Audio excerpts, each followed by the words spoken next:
Good morning, Steeler Nation. Hope you're having a fantastic Tuesday morning. Hope your Memorial weekend was great. And I'm glad to see you back on the show. Please, I encourage you to hit that like and subscribe button. That way you're notified of our um, daily segments of Steelers and you get all the news and information on our lives. Today at the UPMC Sports Running Complex, the Steelers start the second week of Phase 3 OTAs. And we have a couple of questions that we're looking to get answered. Stephon Tuitt and Diontae Johnson watch continues, and we look forward to seeing how that stories play out. My name is Daniel J. This is State of the Steelers, and welcome to the Huddle.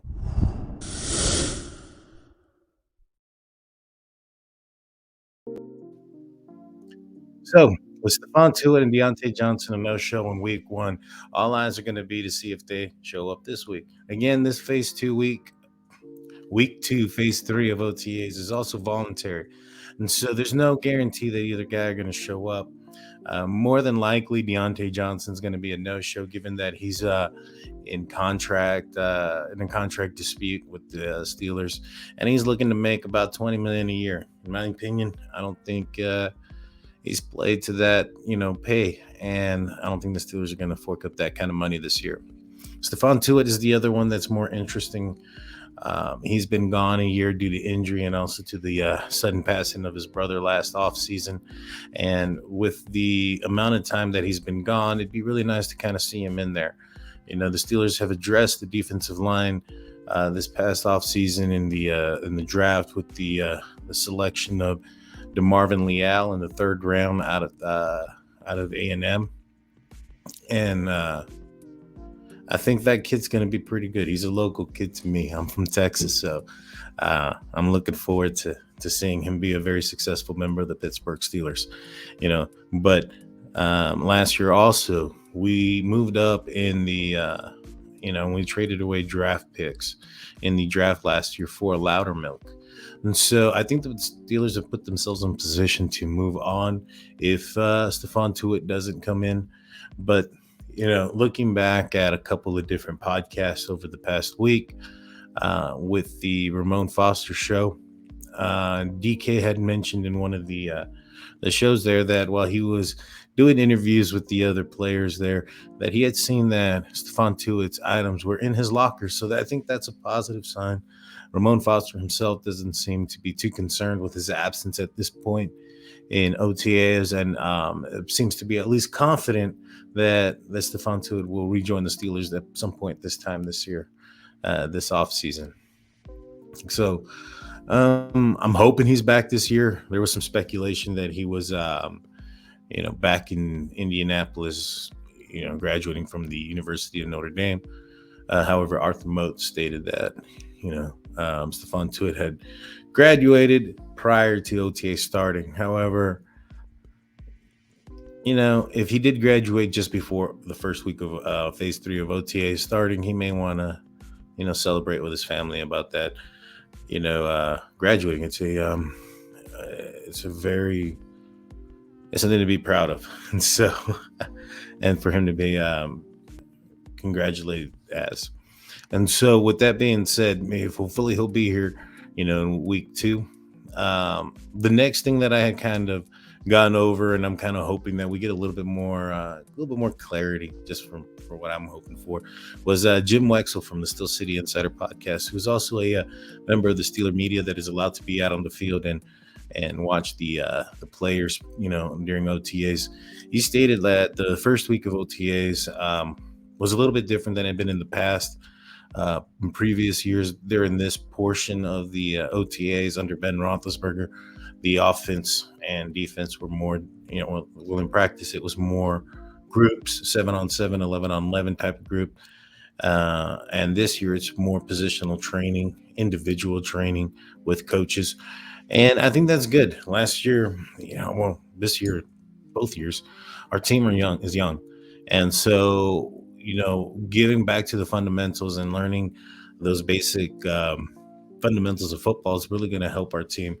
We had a lot of missed opportunities last year on both sides of the ball.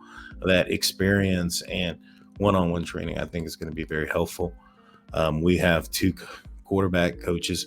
In recent years with Ben, we didn't have any. And so, that's a positive. I think we're going to do pretty well. I had seen in the comments, there's a lot of hate towards Matt Canada, and I understand it. Our offense was pretty much stalemate last year. And, we're hoping for something different. I just think that maybe we got to give Canada a little bit of a break. He did have a quarterback that maybe have hindered what he could call as far as his play calling abilities, may have limited his play calls. And so with that said, hopefully this year he won't have any excuses. He'll have a mobile quarterback. He'll have a quarterback that's going to be able to open up his playbook, and we'll see what happens there. But with this week, going into this week, what I'm thinking we're going to be seeing is a little bit more of those groups, those 7-on-7 and 11-on-11.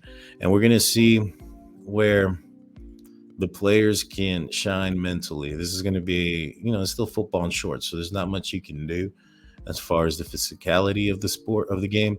But you're going to be able to see who's, in their playbook and who's understanding and who's picking up the game faster at this portion of the off season, and who's going to be making improvements. There's a lot of guys that are new to the team, whether it's from free agency or the draft, and it's not expected that they're going to know as much as, guys that have been, there before, or this isn't their first season. And so, being able to see where their baseline is and where they're going to be progressing will be able to determine if they should get an opportunity to, challenge the first string. I think all eyes are still going to be on the quarterback position just because of the uncertainty. And I think that, the next position that I'm looking at as far as the offensive line or the offense goes, it's going to be the offensive line. I'm really interested in that Kevin Dotson and Kendrick Green battle. And I'm really liking the Mason Cole at center, dynamic versus having Kendrick Green experiment go 2 years. The Pittsburgh Steelers aren't known for being a team to admit that they're wrong. And by pushing Green out to guard is kind of taking that back and kind of showing a little bit of change. And it's good. I like it. It's not sacrificing our offense just to say that you weren't wrong. And so we'll see how those battles go. I'm excited. We'll see what happens. We'll look forward to it. And tomorrow, maybe we'll have a little bit more answers, especially on the Stephon Tuitt. With that being said, guys, I'm Daniel. This is State of the Steelers. Please, again, I encourage you guys to hit the like and subscribe button. We have a contest going on currently. You have 3 ways to enter: being a subscriber on YouTube, a follower on Facebook, and a follower on Twitter. And we're going to be doing a giveaway of some Steeler season football game. Sorry about that. The Steelers will play the Jets on October 2nd this year, the second home game.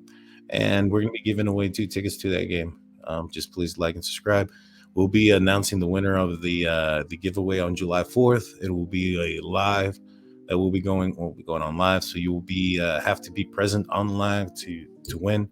So please hit that notification button so you get notified of that live, and also of our morning segments and our weekly lives that we do. We're trying to grow the community and have a little bit more interaction. So please, I encourage you guys to like and subscribe. With that being said, peace.